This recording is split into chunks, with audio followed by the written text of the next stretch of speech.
자, 오늘 우리에게 주신 하나님의 말씀은 데살로니가 전서 3장 9에서 13절입니다. 데살로니가 전서 3장 9에서 13절 제가 세 번역으로 봉독해 드립니다.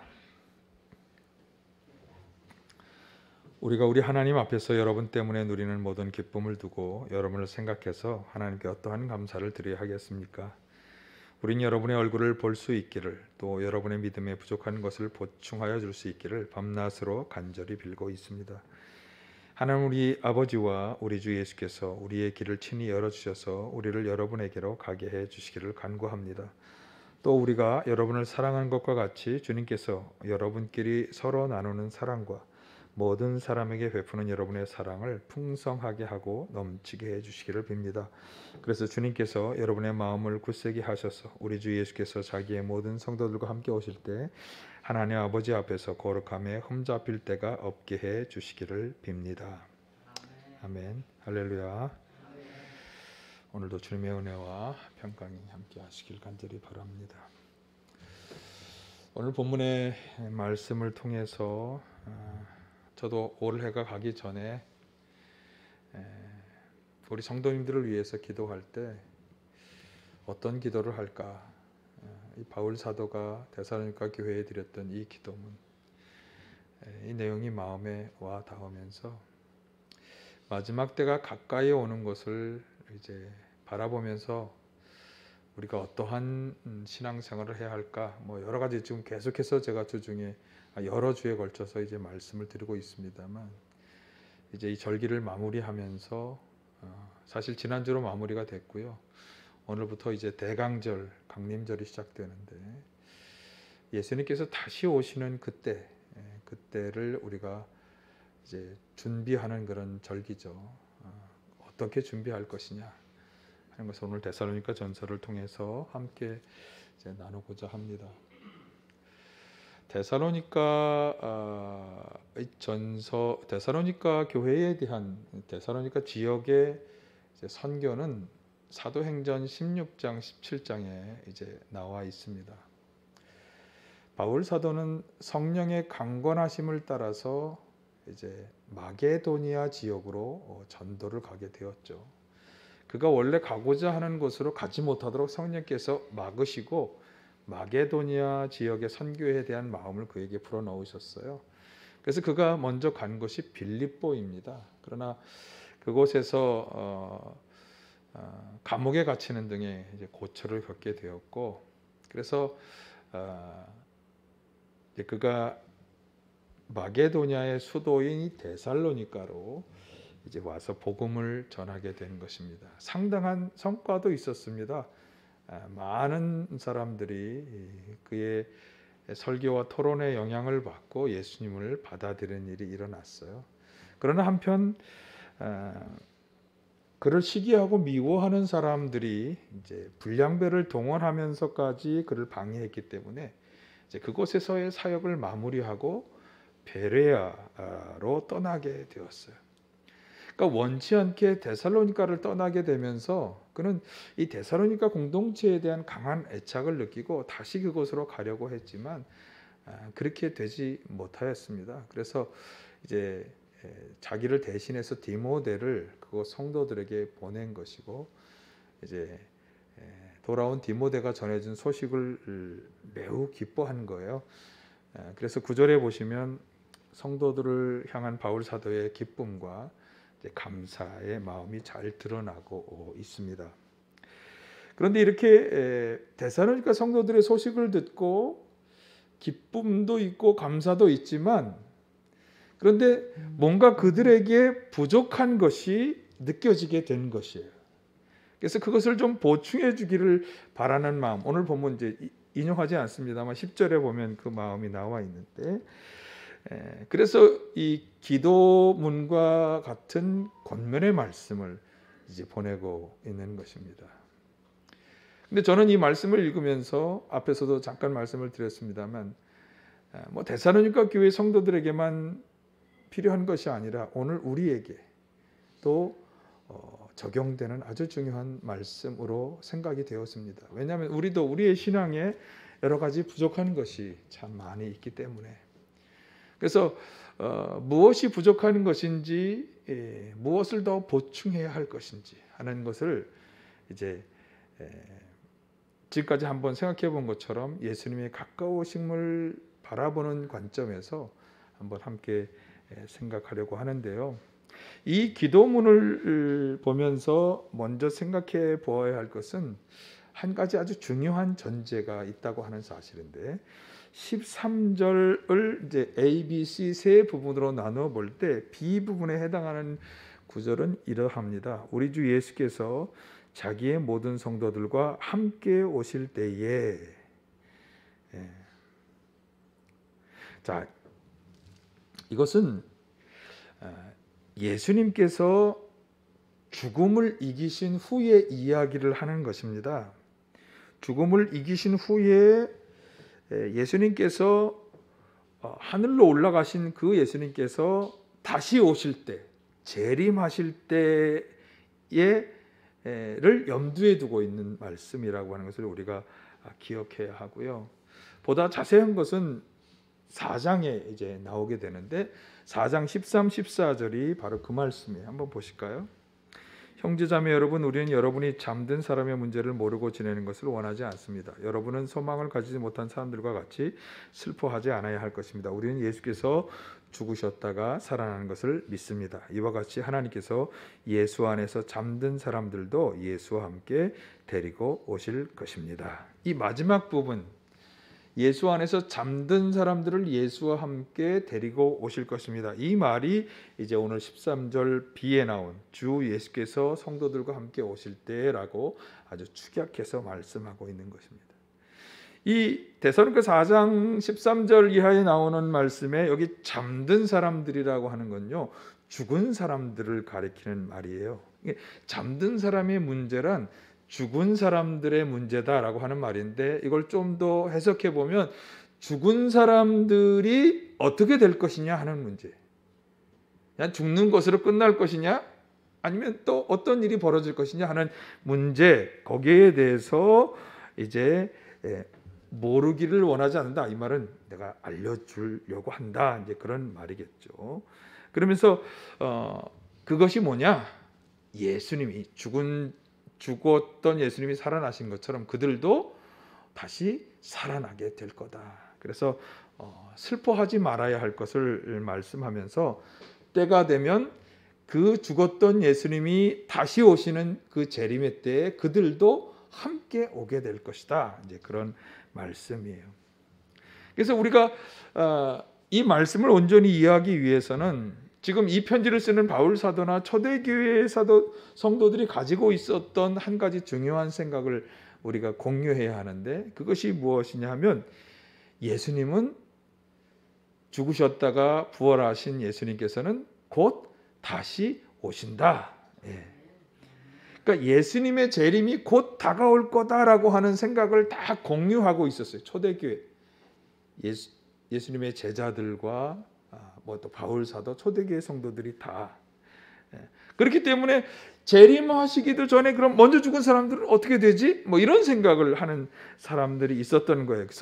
그래서 아니야, 그들도 죽음에서 살아나서 예수님이 다시 오실 때 함께 올 거다, 이렇게 지금 얘기하고 있는 것이고, 그 다음 바로 뒤에 나오는 4장 16, 17절에 의하면 그때 살아있는 사람들은 공중에서 그 예수님을 맞이하게 될 거다. 자, 한번 보실까요?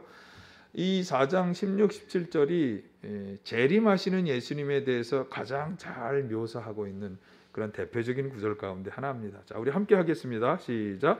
주님께서 호령과 제사장의 소리와 하나님의 나팔 소리와 함께 신이 하늘로부터 내려오실 것이니 그리스도 안에서 죽은 사람들이 먼저 일어나고 그 다음에 살아남아 있는 우리가 그들과 함께 구름 속으로 이끌러 올라가서 공중에서 주님을 영접할 것입니다.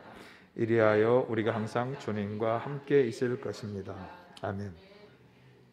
그러니까 예수님께서 다시 오시는 모습에 대한 어떤 그림을 우리가 그려볼 수 있는데, 사실 예수님의 마지막 때 예수님께서 다시 오시는 모습에 대한 묘사는 예수님께서 직접 말씀하신 적이 있어요. 마태복음 24장 29, 31절에 보면 지금 뭐 구절이 나올 텐데 여기서도 말씀하셨고요. 바울 사도도 고린도전서 15장 51, 52절에서 이제 말씀했어요.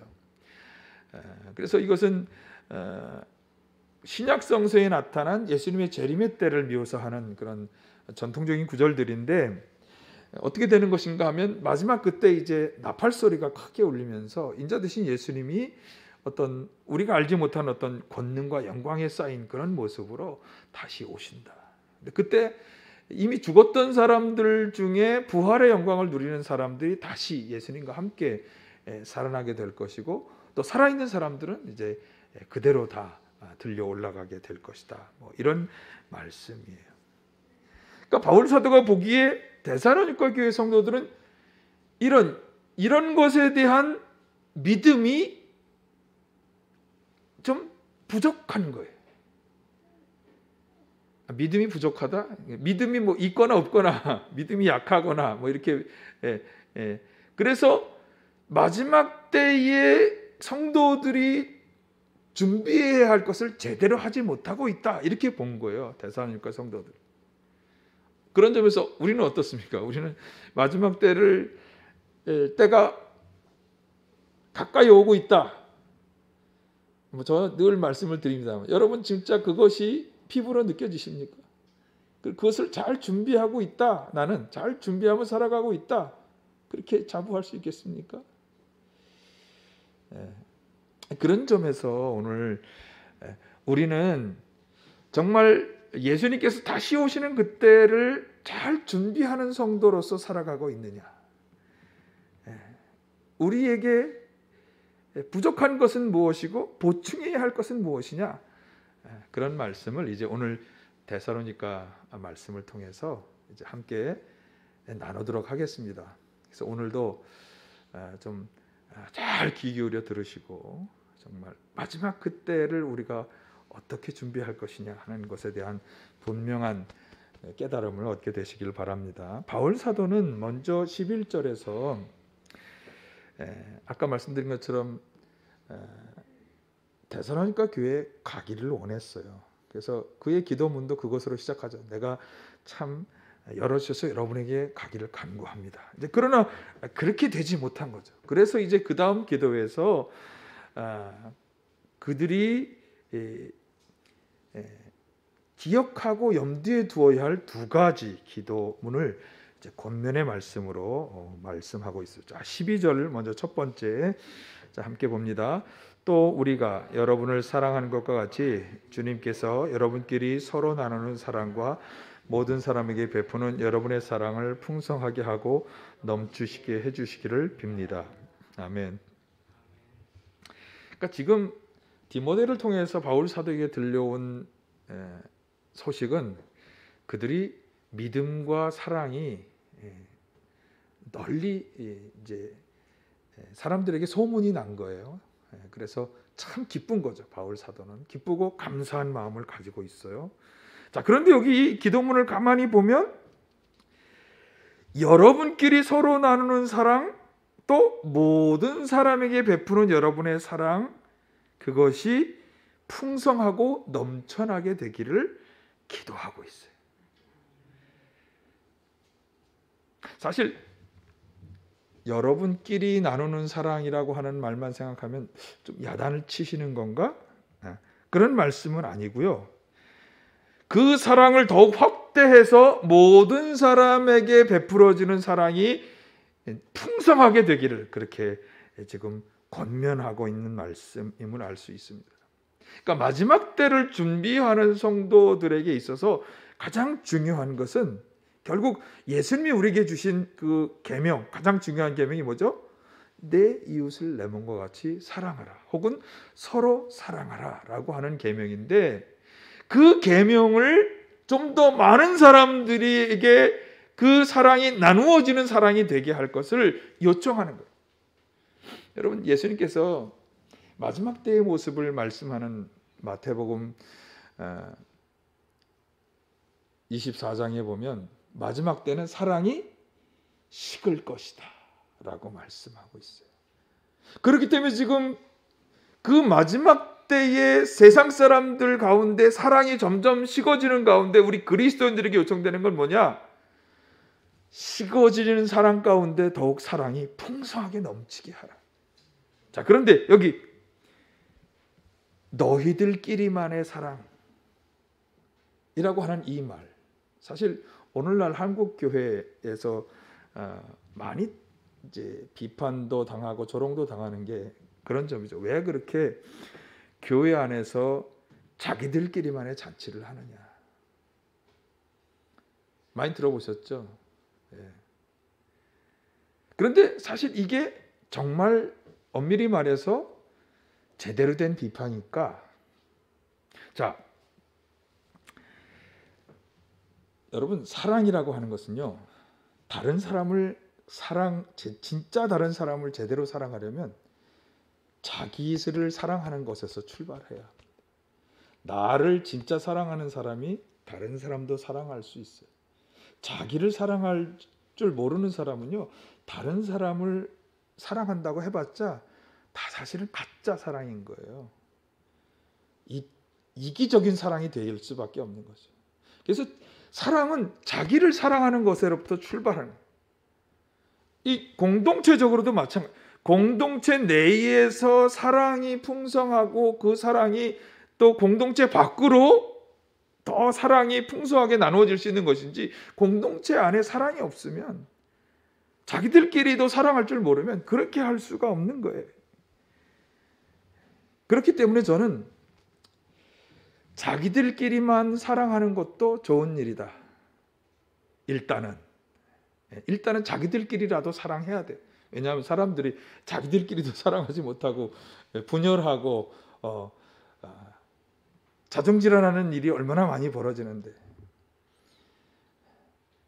그렇지만 지금 바울 사도는 그러나 그 사랑의 지평을 더 넓혀야 한다. 왜? 하나님은 모든 사람이 구원받기를 원하시는 분이기 때문에. 그 하나님의 소원을 받은 우리의 입장에서, 더군다나 우리를 구원하기 위해서, 모든 사람을 구원하기 위해서 십자가 지신 예수님의 사랑을 받는 우리의 입장에서는 당연히 우리의 사랑의 외연을 넓혀가야 한다. 자, 그래서 성경에 내 이웃을 내 몸과 같이 사랑하라 라고 말할 때, 그러면 그 이웃이 누구냐? 그냥 교회 안에서 우리 성도들, 내 옆에 앉아있는 성도가 이웃이냐? 아니면 그것을 더 넓혀서 내가 살아가는 삶 가운데 우리 주변에 있는 그들도 우리가 사랑해야 할 이웃이냐?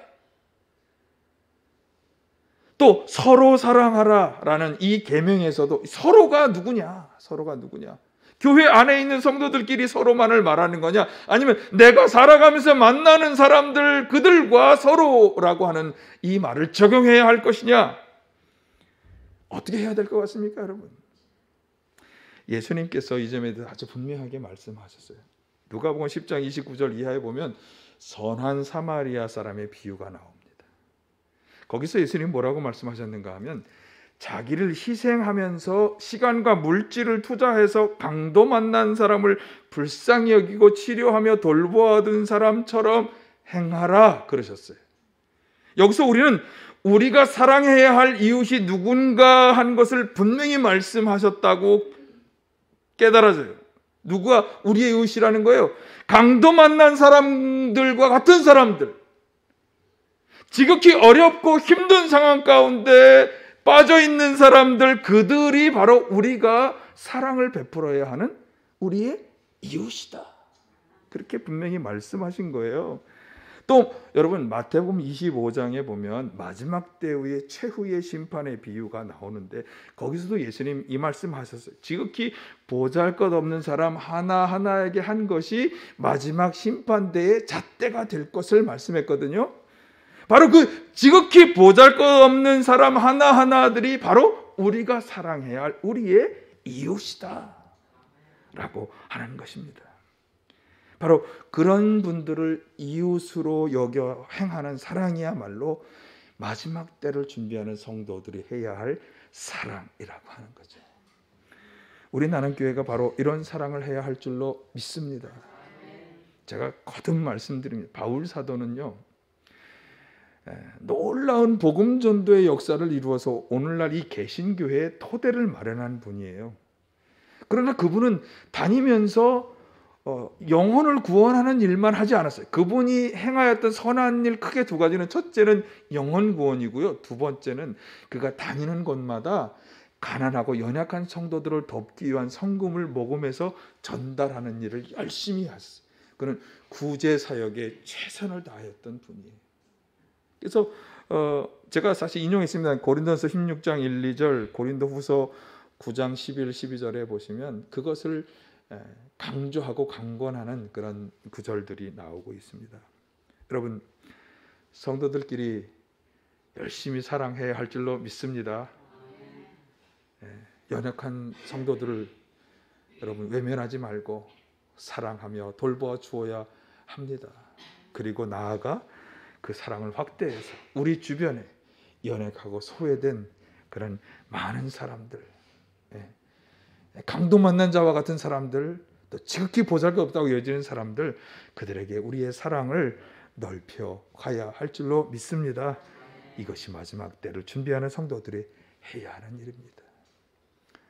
저는 저희 교회가 매년 성탄절에 성탄절 사랑 나눔 성금을 하고 그것을 가지고 우리가 그 다음 해 동안 열심히 김치도 나눠드리고 또 고기도 나눠드리고 또 떡국을 만들어서 나눠드리고 또 우리가 선교하는 분의 도움을 받아서 강화도 쌀도 가져와서 나눠드리고, 전 자부심을 느낍니다. 우리가 이 일에 최선을 다하는 게 참 중요하다.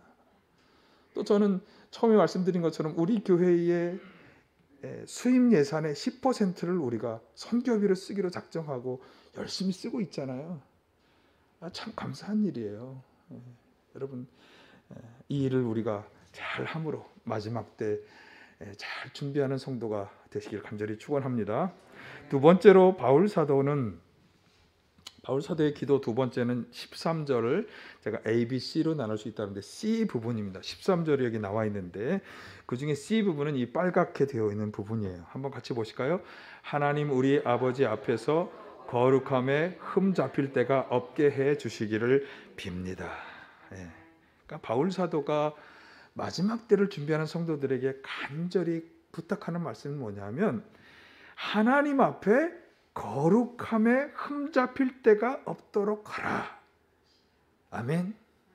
사실 오늘 설교 제목을 바로 이것만 따왔습니다만, 그러면서 4장에서 그것을 본격적으로 말씀하고 있는데, 자 먼저 3절 상반절을 보시면 하나님의 뜻은 여러분이 성결하게 되는 것입니다. 왜? 사람들이 성결하지 않게 살아가기 때문에, 성결하지 않은 것에 영향을 받으며 살아가기 때문에. 그래서 자, 하나님이 우리를 불러주신 목적이 뭐냐? 이렇게까지 말씀해요. 7절 보실까요? 7절, 하나님께서 우리를 불러주신 것은 더러움에 빠져 살게 하시려는 것이 아니라 뭐지? 거룩함에 이르게 하시려는 것이다. 아멘. 그래서 그러면 목사님, 그 거룩함이 무엇입니까? 우리가 지켜야 할 거룩함이 무엇입니까? 라고 혹시 질문하고 싶으신 분 계십니까? 거기에 대해서 바울 사도가 예를 하나 들었어요. 근데 이 예가 오늘날에도 너무나 들어맞는 예인 것 같아요. 무슨 예인가 하면, 자 4장 3절에서 5절을 한번 찾아주시고, 자 3절에서 5절 찾으셨나요? 네, 그 다음에 나올 거예요. 자 한번 보실까요? 하나님의 뜻은 여러분이 성결하게 되는 것입니다. 여러분은 음행을 멀리하여, 왜 안 하세요? 다시 하나 시작. 하나님의 뜻은 여러분이 성결하게 되는 것입니다. 여러분은 음행을 멀리하여야 합니다. 각 사람은 자기 아내를 거룩함과 존중함으로 대할 줄 알아야 합니다. 하나님을 알지 못하는 이방 사람과 같이 세욕에 빠져선 안 됩니다. 여러분, 하나님의 뜻이 우리가 성결하게 되는 것이다 하는 것의 근본적인 근본적으로 출발점이 어디냐면 레위기 14장 45절에 보면 하나님이 이스라엘 백성들을 구원해 내시면서 이렇게 말씀하셨어요. 레위기 14장 45절 마지막 부분, 내가 거룩하니 너희도 거룩하게 되어야 한다. 그러니까 말로만 그렇게 하지 말라는 거고, 실제적으로 우리의 삶 가운데 어떤 점에 있어서 거룩함을 유지해야 하느냐? 음행에 있어서 그렇게 해야 한다. 그러면서 그 예로 아내를 거룩함과 존중함으로 대하라. 이건 뭐 아내를 학대하지 말고 이렇게 멸시하지 말고 이런 말이 아니고요. 아내를 내버려 두고 다른 사람과 관계하는 것에 대한 말씀이에요. 여기 이방 사람과 같이 세교기에 빠져서는 안 된다는 게 그 말이에요. 이방 사람들은 자기 아내를 내버려 두고 아주 많은 사람들과 그런 음란한 욕망을 실현하는 일에 사로잡혀 살아간다고 하는 거예요. 그렇게 해서는 안 된다. 근데 이 아내를 존중하라, 아내라고 하는 말에 있어서 그러면 남편들만 그렇게 아내를 하라는 거냐? 이게 가부장적인 배경에서 나온 말씀이기 때문에 이 말은 남자에게만 해당되는 게 아니라 남자든 여자든 자기 배우자가 아닌 사람과 이런 일을 행하는 것에 대한 말씀. 그런 욕망을 추구하는 것은 음행이고 그것은 하나님 앞에서 거룩함을, 성결함을 해치는 일이 된다. 그렇게 해서는 안 된다라고 하는 거죠. 여러분, 음행이 왜 문제가 됩니까? 하나님이 짝지어 주신 것을 깨뜨리는 일이 되기 때문에 사실은 문제가 되는 거예요. 그러니까 하나님의 뜻을 거역하는 일이 되기 때문에 문제가 되는 것이고요. 그리고 또 하나는 이런 정절에 대한 의식을 약화시키고 무감각해 만드는 문제를 야기하기 때문에 이게 문제가 되는 것입니다. 여러분, 정절을 지키지 않고, 부부간의 정절을 지키지 않고 자신이 원하는 욕망과 욕심을 추구하는 것을 당연하게 생각하게 되면 이것이 어떤 문제로까지 나아가는가 하면 하나님에 대한 정절의 문제까지 나아가는 거예요. 하나님을 배신하게 만드는 결과를 가져올 수 있다고 하는 거예요. 하나님이 아닌 다른 대상을 더 사랑하고 섬기게 되어 하나님으로부터 돌아서는 그런 결과를 가져오게 된다. 이것이 바로 영적인 음행입니다. 그러니까 육적인 음행은 필연적으로 영적인 음행을 야기하기 때문에 아주 위험하다. 지금 제가 얘기하는 주제에 딱 맞는 예화는 아닙니다만, 이스라엘 백성들이 가나안을 정복할 때 하나님께서는 여호수아를 통해서 이런 경고를 하셨어요. 한번 보세요. 여호수아 23장 12, 13절인데, 그러므로 삼가 조심하여 주 당신들의 하나님을 사랑하십시오. 만일 당신들이 이것을 어기고 당신들 가운데 살아남아 있는 이 이방 민족들을 가까이 하거나 그들과 혼인 관계를 맺으며 사귀면 그들이 당신들에게 올무가 되고 덫이 되고 잔등에 채찍이 되며 눈에 가시가 되어 끝내 당신들은 주 당신들이 하나님 주신 이 좋은 땅에서 멸망하게 될 것입니다. 처음에 여호수아를 통해서 이스라엘이 가나안 땅을 정복하러 들어갈 때 처음 하나님이 그들에게 하신 명령은 뭐냐면 그 땅에 있는 민족들을 다 내보내라. 좀 말하기 좀 그렇지만 다 죽이거나 내보내라. 절대 그들과 어울려서 살아가지 말라고 경고하신 거예요. 그런데 그렇게 되지 못했어요. 상당수 지파들이 그렇게 하지 못하고 그들과 함께 살아가게 될 때 이 경고를 주신 거예요. 그들과 함께 어울려 살아가면서 관계를 맺거나 혼인 관계를 맺을 때 그것이 뭐가 되냐? 가시가 되고 올무가 될 것이다. 왜? 그들의 우상을 섬기는 풍습이 이스라엘 백성들에게 들어와서 이스라엘 백성들로 하여금 하나님을 배반하는 결과를 가져올 수 있기 때문에. 여러분, 이것은 오늘날 우리에게도 해당합니다. 우리가 자꾸만 비그리스도인들과의 사귀고 친교를 나누는 관계를 발전시켜 나갈수록 우리에게는 어떤 위험이 다가오느냐? 하나님을 떠나고 배반할 위험이 다가온다. 아멘. 아멘입니다. 아멘, 여러분. 많은 비그리스도인 친구들이 있으시죠? 어떻게 해야 되나? 그들을 인도하십시오. 예. 그래서 사실은 저희가 이제 저는 목회자 가정에 벌써 저희가 3대째 그리스도인 집안이고 제가 2대 목회자입니다만 자녀들을 위해서 기도할 때 신중하게 하는 기도 중에 하나가 그리스도인들 배우자를 만나게 해달라는 기도가 가장 우선적인 기도가 되는 겁니다. 물론 그것을 꼭 강요할 수는 없습니다만 이런 신앙의 원리를 우리가 알기 때문에 그들과 교제하고 관계가 깊어질수록 그들이 가지고 있는 그런 하나님이 아닌 다른 것을 섬기는 습성들이 들어오기 때문에 여러분 솔로몬 왕이 이스라엘을 정복하면서 수많은 나라로 이스라엘을 확장시켜 나갈 때 그에게 있었던 아주 위험한 문제가 뭐였냐면 그 정복했던 나라들로부터 다 첩들을 하나씩 받아들인 거예요. 그거는 어떻게 보면 제가 정치적인 그 정확한 명칭을 지금 기억이 안 납니다만 이렇게 안정화시키기 위해서 각 나라의 부인들을 하나씩 두는 거예요. 그런데 그게 결국은 그의 발목을 잡았어요. 마지막에 솔로몬의 인생의 종말이 어떻게 되었습니까? 그 부인들로 인한 우상 숭배가 그의 발목을 잡았어요. 여기 있는 것처럼 가시가 되고 올무가 되었어요. 여러분 하나님을 인정하지 않고 믿지 않은 사람들과의 관계 조심해야 합니다. 하나님을 배신하고 떠나게 만들 위험이 있는 것이에요. 그 결과는 어떻게 될까요? 하나님을 배반하고 떠나는 결과. 저의 말보다 한번 여호수아를 통한 하나님의 경고를 보실까요? 만일 당신들이 주님을 저버리고 이방신을 섬기면 그는 당신들에 대항하여 돌아서서, 여기 그는 하나님이에요, 재앙을 내리시고 당신들에게 좋게 대하신더라도 당신들을 멸망시키고 말 것입니다. 강력한 경고의 말씀이잖아요. 우리가 아무리 하나님의 자녀의 백성이 되었다고 하고 그분의 은혜 가운데 살고 있다 하더라도 결국 우리가 세상 속에서 그들과 더욱 깊은 관계 속에서 하나님을 떠나고 멀어지는 마음이 되고 음황과 같은 죄악들과 관련하여 살아간다면 결국 우리에게도 하나님의 징벌과 멸망이 다가올 수밖에 없다. 그래서 에베소서에서 바울 사도가 말씀합니다. 보실까요? 같이. 여러분은 이것을 확실히 알아두십시오.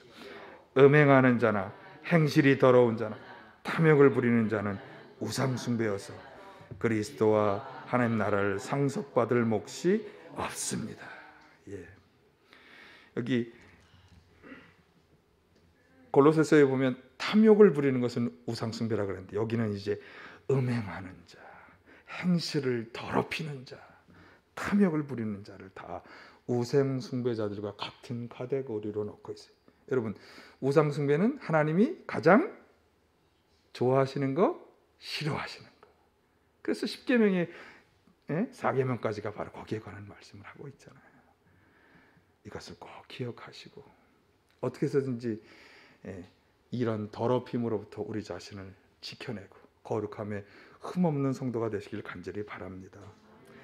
자, 데살로니가전서 4장 8절의 말씀도 주의해야 합니다. 그러므로 이 경고를 저버리는 사람, 그러니까 거룩함과 성결에 대한 이 경고를 저버리는 사람은, 자 거기서 읽어볼까요? 사람을 저버리는 것이 아니라 여러분에게 성령을 주시는 하나님을 저버리는 것입니다. 여러분 이거 꼭 기억하세요. 이 거룩함과 성결을 해하며 살아가는 사람은 성령을 주시는 하나님을 저버리는 것이다. 자, 하나님을 저버리는 일도 우리가 아주 주의해야 하는 일인데 성령을 주신다라고 하는 설명이 붙어 있어요.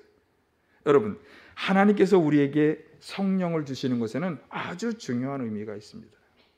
성령을 통해서 하나님은 하나님의 백성된 성도들에게 하나님 당신의 능력을 사용하도록 허락해 주시는 거예요. 성령을 통해 우리는 하나님의 능력을 힘입는 거예요. 예수님이 그렇게 하신 대표적인 분이에요. 성령의 능력을 힘입어서 그분은 병자를 치료하고 귀신을 쫓아내고 하는 일들을 행하실 수 있어요. 분명히 예수님은 우리에게 약속하세요. 나를 믿는 자는 내가 하는 일을 그도 할 수 있다 하실 때 그 우리가 할 수 있는 게 뭐냐면 예수님이 하셨던 그 일. 근데 그것의 원인과 그것을 가능하게 하는 일은 뭐냐? 성령을 통해 하나님이 능력을 우리에게 주실 때 그렇게 되는 거예요. 또 하나 성령께서는 우리를 도우시면서 우리로 하여금 죄와 싸워 승리하도록 도와주시는 보혜사, 돕는 분. 뭘 돕느냐? 죄와 싸워 이기도록 도와주시는 거예요.